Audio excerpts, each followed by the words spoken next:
د 2018 پورې زمونږ په صوبه کې ځینې علاقې وې چې موږ به ورته فاټا یا علاقه غیر وې. نو چې کوم خلکو ته به قانون سزا وروره یا به مخروران شو، نو هغوی به علاقه غیر ته لاړل، نو هغه ځای کې به بیا ژوند تېره و، د پولیسو یا د نورو ادارو پې څه وس نه رسېده. اوس زمونږ د ټولې خیبر پښتونخوا نه علاقه غیر جوړ شوی دی. د پاکستان په کومه سیمه کې چې عدالت چاته سزا ووري، نو هغه راځي او هغه په خیبر پښتونخوا کې پناه اړي او دلته ښه مزې چړچې کوي، په سی ایم هاوس کې پراتی، په ګیسټ هاوسونو کې پراتی، ګرځي، ځان له شاپینګونه کوي، ځان له مزې کوي او پولیس ورته لاس هم نشي اچولی. دا اوسنۍ خبره ده لکه بیګانه چې صنم جاوید چې تحریک انصاف سره تعلق لري او 15 کاله سزا ورته وروړل شوې ده د عدالت له لورې، هغه د هغه ځای نه رامخروړه شوې ده او په خیبر پښتونخوا کې ګرځېده. ظاهره خبره ده بیګا دوه خبرې کېږي چې یو ځای کې هغه د کینټ ته تله، نو هغه په لاره کې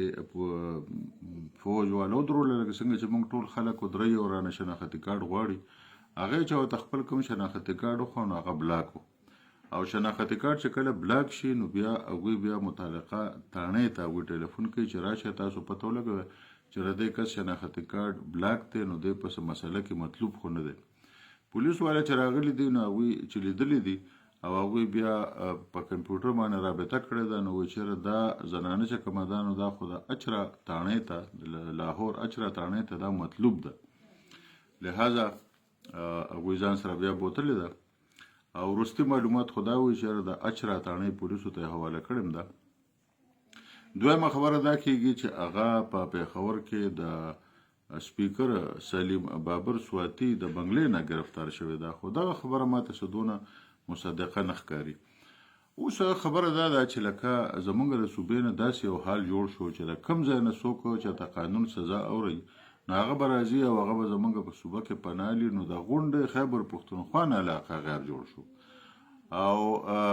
اوس هغه فاټا ماټا ته تلل نشته. اوس چې تاسو ته په پنجاب، په سند، په بلوچستان کې څوک سزا ووري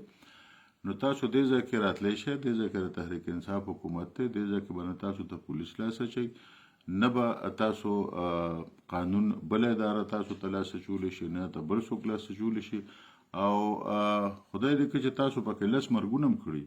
راځئ به دلته علاقه غیر د ژوند پکې تېروئ، ښه څه نشته، څه بچه ده.